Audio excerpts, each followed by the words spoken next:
To the member for Hasluck. Thank you, Mr Deputy Speaker. I also rise to talk about organ donation, and certainly with my colleagues we have become very familiar with the work of Donate Life.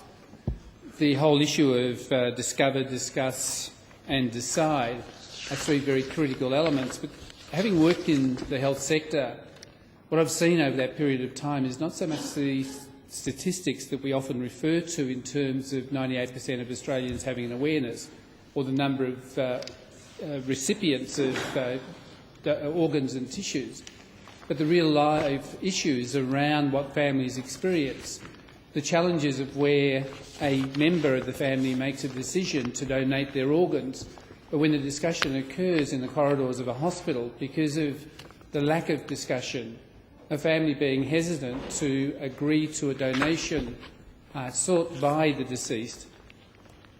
And that has caused angst in the way that the decisions then that doctors make based on an understanding that they have 10 recipients of the various organs and tissues, having to inform those families that what was a possibility has now turned into something that's not available. What I do like is the notion that if we pull together as a community and a society and develop the awareness and get people to commit and get families to understand that the gift of life through organ and tissue donation has far-reaching consequences in terms of the quality of life that an individual may experience. I was taken back by a man in Darwin who came off one of the islands to the north when I heard him talk at a conference about organ donation.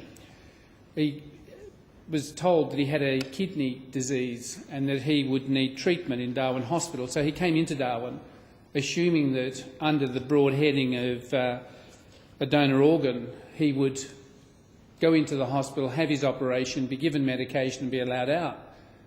What he didn't understand was that that was not the process, that in fact, as he said, my knowledge was limited and I would have liked an awareness program to be comprehensive so that I knew what I was facing when I went in.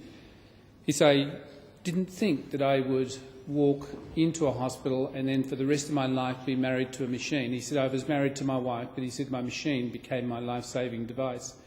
And there are many Australians who live in the hope of tissue or organs becoming available in order for them to prolong their life, enjoy their family, their future within their community, but also, more importantly, their capacity to contribute to the workplaces of Australia. I would hope that as Donate Life and many of us in this House will continue to work towards the promotion of an organ and tissue donation mindset that will see many of those people who wait for lengthy periods have their expectations reduced. Whilst we talk about 98% of Australians having an understanding and an awareness, it is a matter of translating that into action so that the action becomes part of the process of saving the lives of many and enhancing the quality of life.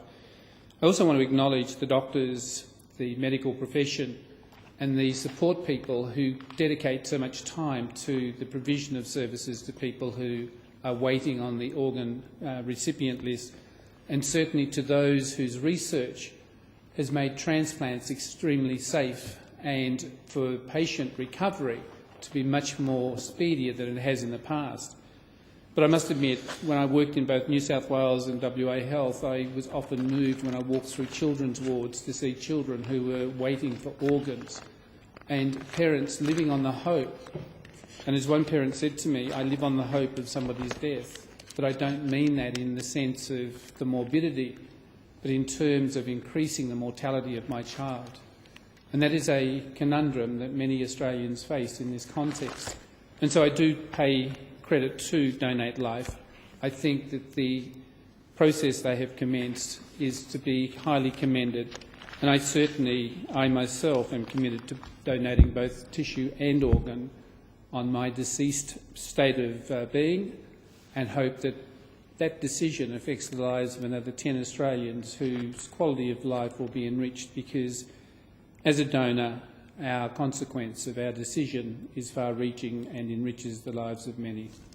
So I compliment Donate Life on the work that they are doing and the work that they will embark on over the next 2 decades, and I hope to see the number of donors increase exponentially. Thank you, Mr Deputy Speaker.